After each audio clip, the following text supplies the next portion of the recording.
ನನ್ನ ಮನೆಯೊಡತಿ ಸಂಪೂರ್ಣವಾಗಿ ಕುಡಿದಿದ್ದಳು. ನಾನು ಅವಳನ್ನು ನನ್ನ ಭುಜದ ಮೇಲೆ ಹೊತ್ತುಕೊಂಡು ಅವಳ ಮಲಗುವ ಕೋಣೆಗೆ ಕರೆದುಕೊಂಡು ಹೋಗಿ ಹಾಸಿಗೆಯ ಮೇಲೆ ಮಲಗಿಸಿದೆ. ಅವಳು ಸಂಪೂರ್ಣವಾಗಿ ಪ್ರಜ್ಞೆ ತಪ್ಪಿದ್ದಳು. ಅವಳನ್ನು ಮಲಗಿಸಿ ಹೊರಡಲು ಹೊರಟಾಗ ಅವಳು, ಮಗನೇ, ಬಾಗಿಲು ಮುಚ್ಚಿ ನನ್ನ ಬಳಿಗೆ ಬಾ, ನಿನಗೆ ಹೇಳಲು ನನಗೆ ಒಂದು ಮುಖ್ಯ ವಿಷಯವಿದೆ ಎಂದು ಹೇಳಿದಳು. ನಾನು ಅವಳಿಗೆ, ಆಂಟಿ, ನೀನೀಗ ತುಂಬ ಕುಡಿದಿದ್ದೀಯ, ನೀನು ಸ್ವಲ್ಪ ವಿಶ್ರಾಂತಿ ಪಡೆಯಬೇಕು, ನಾನು ನಂತರ ನಿನ್ನ ಬಳಿಗೆ ಬರುತ್ತೇನೆ ಎಂದು ಹೇಳಿದೆ. ಅದರೊಂದಿಗೆ ನಾನು ಹೊರಡಲು ಪ್ರಾರಂಭಿಸಿದೆ. ಅವಳು ತಕ್ಷಣ ನನ್ನ ಕೈ ಹಿಡಿದು ನನ್ನನ್ನು ಅವಳ ಕಡೆಗೆ ಎಳೆದಳು. ಅವಳು, ಮಗನೇ, ನಿನ್ನ ಚಿಕ್ಕಪ್ಪ ಕೆಲವು ವರ್ಷಗಳ ಹಿಂದೆ ನನ್ನನ್ನು ಬಿಟ್ಟು ಹೋಗಿದ್ದಾನೆಂದು ನಿನಗೆ ತಿಳಿದಿದೆ. ನಾನು ಈ ಸಂತೋಷಕ್ಕಾಗಿ ಹಲವು ತಿಂಗಳುಗಳಿಂದ ಹಂಬಲಿಸುತ್ತಿದ್ದೆ, ಮತ್ತು ಈಗ ನೀನು ನನ್ನನ್ನು ಬಿಟ್ಟು ಹೋಗುತ್ತಿರುವೆ. ದಯವಿಟ್ಟು ನನ್ನ ಮಾತು ಕೇಳು ಎಂದು ಹೇಳಿದಳು. ನಾನು, ಇಲ್ಲ ಆಂಟಿ, ಇದು ಸಂಪೂರ್ಣವಾಗಿ ತಪ್ಪು, ಮತ್ತು ನಾನು ಎಂದಿಗೂ ಹಾಗೆ ಮಾಡುವುದಿಲ್ಲ ಎಂದು ಹೇಳಿ ನನ್ನನ್ನು ಪ್ರಚೋದಿಸಿದಳು. ನಾನು, ನೀವು ನನ್ನ ಕೊಡುಗೆಗೆ ಒಪ್ಪಿದರೆ ನಾನು ನಿಮಗೆ ಏನಾದರೂ ಮಾಡಲು ಬಯಸುತ್ತೇನೆ ಎಂದು ಹೇಳಿದೆ. ನಾನು, ನೀವು ಯಾವ ರೀತಿಯ ಕೊಡುಗೆಯ ಬಗ್ಗೆ ಮಾತನಾಡುತ್ತಿದ್ದೀರಿ ಎಂದು ನನಗೆ ಅರ್ಥವಾಗುತ್ತಿಲ್ಲ ಎಂದೆ. ನೀನು ನನ್ನ ಆಫರ್ಗೆ ಒಪ್ಪಿ ನನ್ನ ಇಚ್ಛೆಯಂತೆ ಮಾಡಿದರೆ ನಿನ್ನ ತಂಗಿಯ ಮದುವೆಗೆ ಬೇಕಾದಷ್ಟು ಹಣವನ್ನು ನಾನು ನಿನಗೆ ಕೊಡುತ್ತೇನೆ ಎಂದಳು. ಇದನ್ನು ಕೇಳಿ ನನಗೆ ತುಂಬ ಸಂತೋಷವಾಯಿತು. ನಾನು ಅವಳ ಆಫರ್ ಸ್ವೀಕರಿಸಿದರೆ ನನ್ನ ತಂಗಿಯ ಮದುವೆಗೆ ಹಣ ಸಿಗುತ್ತದೆ ಮತ್ತು ಅದೇ ಸಮಯದಲ್ಲಿ ಸ್ವಲ್ಪ ಆನಂದಿಸಬಹುದು ಎಂದು ನಾನು ಭಾವಿಸಿದೆ. ನಾನು ಅವಳನ್ನು ಕೇಳಿದೆ, ನೀನು ಸತ್ಯ ಹೇಳುತ್ತಿದ್ದೀಯಾ? ಅವಳು ಹೇಳಿದಳು, ಹೌದು, ನಾನು ಸಂಪೂರ್ಣವಾಗಿ ಸತ್ಯವನ್ನೇ ಹೇಳುತ್ತಿದ್ದೇನೆ. ಆದರೆ ನೀನು ನನ್ನನ್ನು ಸಂತೋಷಪಡಿಸಲು ಸಾಧ್ಯವಾದರೆ ಮಾತ್ರ ನಾನು ನಿನಗೆ ಹಣವನ್ನು ನೀಡುತ್ತೇನೆ. ಸತ್ಯವೆಂದರೆ ಅವಳ ಪತಿ ಕೆಲವು ವರ್ಷಗಳ ಹಿಂದೆ ಅವಳನ್ನು ತೊರೆದಳು ಮತ್ತು ಅಂದಿನಿಂದ ಅವಳು ಅವರ ದೊಡ್ಡ ಮನೆಯಲ್ಲಿ ಒಬ್ಬಂಟಿಯಾಗಿ ವಾಸಿಸುತ್ತಿದ್ದಾಳೆ. ಅವಳಿಗೆ ಅಮೆರಿಕಾದಲ್ಲಿ ದೂರದಲ್ಲಿ ವಾಸಿಸುವ ಮಗಳಿದ್ದಾಳೆ. ಆದ್ದರಿಂದ ಅವಳ ದುಃಖಗಳನ್ನು ಹಂಚಿಕೊಳ್ಳಲು ಯಾರೂ ಇರಲಿಲ್ಲ ಮತ್ತು ಅವಳ ಅಗತ್ಯಗಳನ್ನು ಪೂರೈಸಲು ಅವಳಿಗೆ ಗಂಡನೂ ಇರಲಿಲ್ಲ. ಕೆಲವು ತಿಂಗಳ ಹಿಂದೆ ಅವಳು ತನ್ನ ಮನೆಯನ್ನು ನನಗೆ ಬಾಡಿಗೆಗೆ ನೀಡಿದ್ದಳು. ನಿಜ ಹೇಳಬೇಕೆಂದರೆ ಅವಳು ತುಂಬ ಸುಂದರವಾಗಿದ್ದಾಳೆ ಮತ್ತು ತನ್ನ ಆಕೃತಿಯನ್ನು ಚೆನ್ನಾಗಿ ಕಾಪಾಡಿಕೊಂಡಿದ್ದಾಳೆ. 35 ವರ್ಷ ವಯಸ್ಸಿನವಳಾಗಿದ್ದರೂ ಅವಳು 25 ವರ್ಷ ವಯಸ್ಸಿನವಳಂತೆ ಕಾಣುತ್ತಾಳೆ. 5 ತಿಂಗಳ ಹಿಂದೆ ನಾನು ಚಿಕ್ಕಮ್ಮನ ಮನೆಗೆ ಮೊದಲ ಬಾರಿಗೆ ಕೋಣೆಯನ್ನು ನೋಡಲು ಬಂದೆ. ಅವಳು ಬಾಗಿಲು ತೆರೆದಳು ಮತ್ತು ನಾನು ಅವಳನ್ನು ನೋಡಿದ ಕ್ಷಣ ನಾನು ಅವಳಲ್ಲಿ ಕಳೆದು ಹೋದೆ. ಆಂಟಿ ಕೂಗಿದಳು, ಹುಡುಗ, ನೀನು ಎಲ್ಲಿ ಗಮನಹರಿಸುತ್ತಿದ್ದೀಯಾ? ನೀನು ಕೋಣೆಯನ್ನು ನೋಡಬೇಕೋ ಬೇಡವೋ? ನಾನು, ಹೌದು ಆಂಟಿ, ದಯವಿಟ್ಟು ನನಗೆ ಕೋಣೆಯನ್ನು ತೋರಿಸು ಎಂದೆ. ಆಂಟಿ ನನಗೆ ಕೋಣೆಯನ್ನು ತೋರಿಸಲು ನನ್ನನ್ನು ಕರೆದೊಯ್ದಳು. ಅವಳು ನನ್ನ ಮುಂದೆ ನಡೆದಳು ಮತ್ತು ನಾನು ಹಿಂಬಾಲಿಸಿದೆ. ನನ್ನ ಕಣ್ಣುಗಳು ಒಂದು ವಿಷಯದ ಮೇಲೆ ನೆಟ್ಟಿದ್ದವು. ನಾನು, ಆಂಟಿ, ನಿಮ್ಮ ಕೋಣೆ ತುಂಬ ದೊಡ್ಡದಾಗಿದೆ ಮತ್ತು ಚೆನ್ನಾಗಿದೆ. ನಾನು ನನ್ನ ಸಾಮಾನುಗಳನ್ನು ಪ್ಯಾಕ್ ಮಾಡಿ ನಾಳೆ ಒಳಗೆ ಹೋಗುತ್ತೇನೆ. ಆಂಟಿ ಹೇಳಿದರು, ನೀವು ಇಲ್ಲಿ ವಾಸಿಸಲು ಬಯಸಿದರೆ ನೀವು ಕೆಲವು ನಿಯಮಗಳನ್ನು ಪಾಲಿಸಬೇಕು. ನಾನು ಕೇಳಿದೆ, ಯಾವ ನಿಯಮಗಳು? ಆಂಟಿ ತುಂಬ ತಮಾಷೆಯ ಸ್ವರದಲ್ಲಿ ಉತ್ತರಿಸಿದಳು, ಹೋಗು, ನಾನು ನಿಮ್ಮನ್ನು ನನ್ನ ಕೋಣೆಗೆ ಕರೆದರೆ ನೀವು ಬರಬೇಕು. ನಾನು ಏನು ಹೇಳುತ್ತೇನೋ ಅದನ್ನು ನೀವು ಮಾಡಬೇಕು. ನಾನು ಹೇಳಿದೆ, ಸರಿ ಆಂಟಿ, ನೀವು ಹೇಳುವ ಎಲ್ಲವನ್ನೂ ನಾನು ಪಾಲಿಸುತ್ತೇನೆ. ಆದರೆ ಆಂಟಿಗೆ ಇದ್ದಕ್ಕಿದ್ದಂತೆ ಏನಾಯಿತು ಎಂದು ನಾನು ಭಾವಿಸುತ್ತಿದ್ದೆ. ಅವಳು ನನ್ನೊಂದಿಗೆ ಏಕೆ ಹೀಗೆ ಮಾತನಾಡುತ್ತಿದ್ದಳು? ನನಗೆ ಅದು ಅಭ್ಯಂತರವಾಗಿರಲಿಲ್ಲ, ಏಕೆಂದರೆ ಅವಳು ನಿಜವಾಗಿಯೂ ಸುಂದರವಾಗಿದ್ದಳು. ಅವಳನ್ನು ನೋಡಿದಾಗ ನನಗೆ ಏನೋ ವಿಭಿನ್ನವೆನಿಸಿತು. ಮರುದಿನ ನಾನು ನನ್ನ ಎಲ್ಲ ಸಾಮಾನುಗಳೊಂದಿಗೆ ಒಳಗೆ ಹೋದೆ.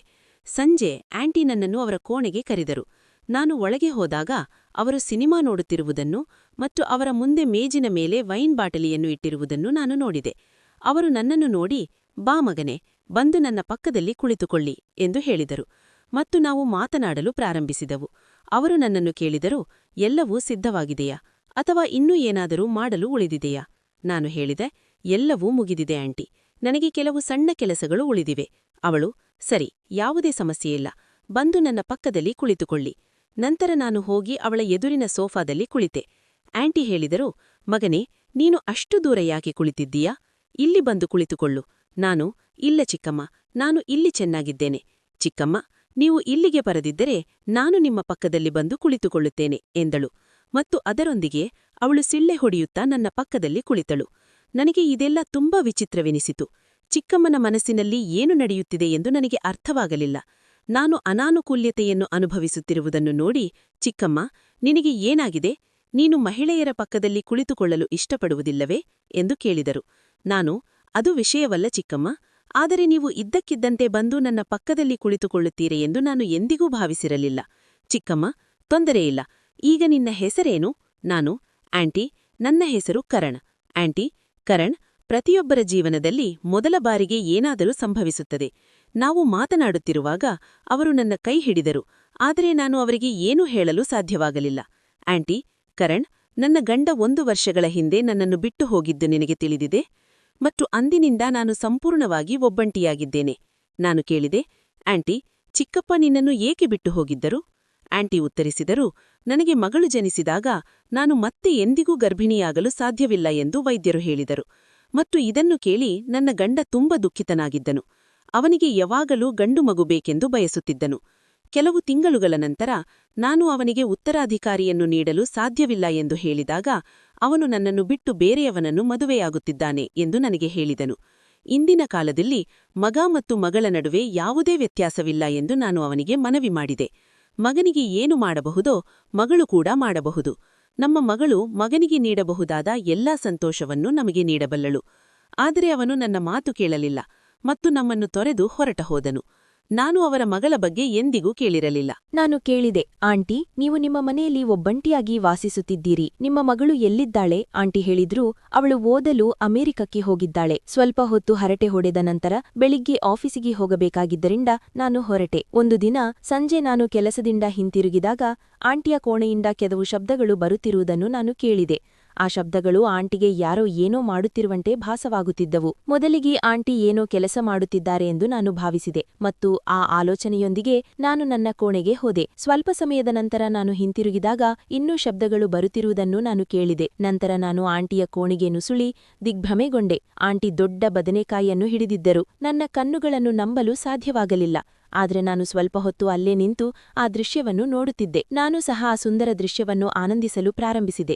ಆಗ ಆಂಟಿ ತನ್ನ ಕೆಲಸವನ್ನು ಮುಗಿಸಿ ಹೊರಗೆ ಬರಲು ಪ್ರಾರಂಭಿಸಿದಳು. ಅವಳು ಹೊರಗೆ ಬರುವುದನ್ನು ನೋಡಿ ನಾನು ತಕ್ಷಣ ಓಡಿಹೋದೆ. ಆಂಟಿ ತನ್ನ ವಯಸ್ಸಿನಲ್ಲೂ ತುಂಬಾ ಶ್ರಮಶೀಲಳು ಎಂದು ನಾನು ಭಾವಿಸಲು ಪ್ರಾರಂಭಿಸಿದೆ. ಅವಳು ಬದನೆಕಾಯಿ ಬಳಸುವುದನ್ನು ನಾನು ನೋಡಿದಾಗಿನಿಂದ ಅವಳ ಮೇಲಿನ ನನ್ನ ಗೌರವ ಇನ್ನೂ ಹೆಚ್ಚಾಯಿತು. ಒಂದು ಸಂಜೆ ನಾನು ಮಾರುಕಟ್ಟೆಗೆ ಹೋಗುತ್ತಿದ್ದಾಗ ಆಂಟಿ ನನ್ನ ಕೋಣೆಗೆ ಬಂದು: ಮಗನೇ, ನೀನು ಮಾರುಕಟ್ಟೆಗೆ ಹೋಗುತ್ತೀಯಾ ಎಂದು ಕೇಳಿದೆ. ನಾನು: ಹೌದು ಆಂಟಿ, ನಾನು ಸ್ವಲ್ಪ ತರಕಾರಿಗಳನ್ನು ಖರೀದಿಸಲಿದ್ದೇನೆ ಎಂದು ಆಂಟಿ ಹೇಳಿದರು. ಆಂಟಿ: ಮಗನೇ, ದಯವಿಟ್ಟು ನನಗೆ 1 ಕಿಲೋಗ್ರಾಂ ಬದನೆಕಾಯಿ ತನ್ನಿ ಎಂದು ಹೇಳಿದರು. ಸರಿ, ನಾನು ತರುತ್ತೇನೆ ಆಂಟಿ ಎಂದು ನಾನು ಮಾರುಕಟ್ಟೆಗೆ ಹೊರಟೆ. ನಾನು ಹಿಂತಿರುಗಿದಾಗ ಆಂಟಿ ನನ್ನನ್ನು ಚಹಾ ಕುಡಿಯಲು ತಮ್ಮ ಕೋಣೆಗೆ ಆಹ್ವಾನಿಸಿದರು. ನಾನು ಅಲ್ಲಿ ಕುಡಿಯಲು ಪ್ರಾರಂಭಿಸಿದೆ. ಅಷ್ಟರಲ್ಲಿ ನನ್ನ ತಂದೆ ಕರೆ ಮಾಡಿದರು. ಅವರೊಂದಿಗೆ ಮಾತನಾಡಿದ ನಂತರ ನನಗೆ ಸ್ವಲ್ಪ ಉದ್ವಿಗ್ನತೆ ಉಂಟಾಯಿತು. ನನ್ನ ಮುಖದಲ್ಲಿನ ಉದ್ವಿಗ್ನತೆಯನ್ನು ನೋಡಿ ಆಂಟಿ: ಏನಾಗಿದೆ ಮಗನೇ? ಅಪ್ಪ ಜೊತೆ ಮಾತನಾಡಿದ ನಂತರ ನೀನು ಸ್ವಲ್ಪ ದುಃಖಿತನಂತೆ ಕಾಣುತ್ತೀಯಾ ಎಂದು ಕೇಳಿದರು. ನಾನು ಅವಳಿಗೆ: ಏನು ಆಂಟಿ, ನನ್ನ ತಂಗಿಯ ಮದುವೆ ಸಮೀಪಿಸುತ್ತಿದೆ, ಆದರೆ ನಾವಿನ್ನೂ ವರದಕ್ಷಿಣೆಗೆ ವ್ಯವಸ್ಥೆ ಮಾಡಿಲ್ಲ.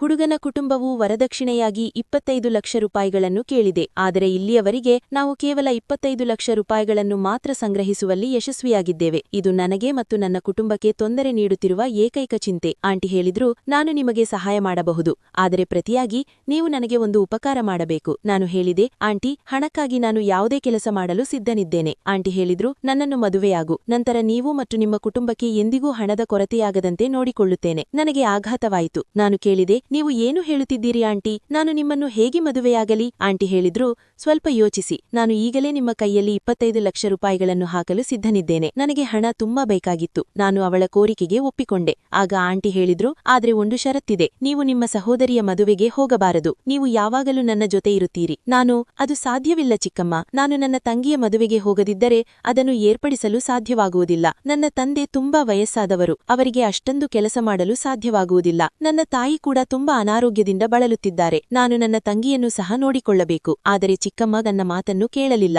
ಅವಳು: ಇಲ್ಲ, ನೀವು ಮನೆಗೆ ಹಿಂತಿರುಗುವುದಿಲ್ಲ. ನೀವು ಮನೆಗೆ ಹಿಂತಿರುಗಬಾರದು ಎನ್ನುವ ಷರತ್ತಿನ ಮೇಲೆ ಮಾತ್ರ ನಾನು ನಿಮಗೆ ಹಣವನ್ನು ನೀಡುತ್ತೇನೆ ಎಂದು ಹೇಳಿದಳು. ನಾನು ಚಿಕ್ಕಮ್ಮನಿಗೆ ಶರಣಾಗಿ ಅವರ ಷರತ್ತನ್ನು ಒಪ್ಪಿಕೊಂಡೆ. ನಾನು ಅವಳಿಂದ 2.5 ಮಿಲಿಯನ್ ರೂಪಾಯಿಗಳನ್ನು ತೆಗೆದುಕೊಂಡು ನನ್ನ ಹಳ್ಳಿಗೆ ಕಳುಹಿಸಿ ಅವಳನ್ನು ಮದುವೆಯಾದೆ. ಆದರೆ ನಾನು ನನ್ನ ಪೋಷಕರಿಗೆ ಸುಳ್ಳು ಹೇಳಿದೆ. ನಾನು ನನ್ನ ಆಫೀಸ್ ಬಾಸ್ನಿಂದ ಹಣವನ್ನು ಎರವಲು ಪಡೆದಿದ್ದೇನೆ ಮತ್ತು ನಾನು ಅವನಿಗೆ ಹಣ ಮರುಪಾವತಿ ಮಾಡುವವರೆಗೆ ಅವರು ನನಗೆ 1 ದಿನ ರಜೆ ನೀಡುವುದಿಲ್ಲ ಎಂದು ಹೇಳಿದೆ. ಅದಕ್ಕಾಗಿಯೇ ನಾನು ಅವನಿಗೆ ಹಣ ಹಿಂದಿರುಗಿಸುವವರೆಗೆ ಹಳ್ಳಿಗೆ ಬರಲು ಸಾಧ್ಯವಿಲ್ಲ. ಆ ಸಂಜೆ ನಾನು ಆಫೀಸ್ನಿಂದ ಮನೆಗೆ ಹಿಂತಿರುಗಿದಾಗ ನಾನು ಚಿಕ್ಕಮ್ಮನ ಬಳಿಗೆ ಹೋದೆ. ಅವರು: ಇಂದು ಬಹಳ ದಿನಗಳ ನಂತರ ನಾನು ತಿಂಗಳುಗಳಿಂದ ಹಂಬಲಿಸುತ್ತಿದ್ದ ಸಂತೋಷವನ್ನು ಕಂಡುಕೊಳ್ಳುತ್ತೇನೆ ಎಂದು ಹೇಳಿದರು. ನಾವು ರಾತ್ರಿಡೀ ಒಬ್ಬರಿಗೊಬ್ಬರು ಕಳೆದುಕೊಂಡೆವು ಮತ್ತು ನಾನು ಬೆಳಿಗ್ಗೆ ಎದ್ದಾಗ ಚಿಕ್ಕಮ್ಮ ನನ್ನನ್ನು ಸಂತೋಷದಿಂದ ತಬ್ಬಿಕೊಂಡರು. ಅವರು ಹೇಳಿದರು: ನಿನ್ನೆ ರಾತ್ರಿ ನಾನು ನನ್ನ ಇಡೀ ಜೀವನದಲ್ಲಿ ಎಂದಿಗೂ ಅನುಭವಿಸದಷ್ಟು ಹೆಚ್ಚು ಆನಂದವನ್ನು ಪಡೆದೆ. ನನ್ನ ತಂಗಿಗೆ ಹಣ ಬೇಕಾಗಿತ್ತು, ಆದ್ದರಿಂದ ನಾನು ಅವಳೊಂದಿಗೆ ಸಿಲುಕಿಕೊಂಡೆ. ಈ ಸಂಬಂಧದಿಂದ ನನಗೆ ಸಂತೋಷವಾಗಿರಲಿಲ್ಲ. ಆದರೆ ನಾನು ಇನ್ನೇನು ಮಾಡಲಿ?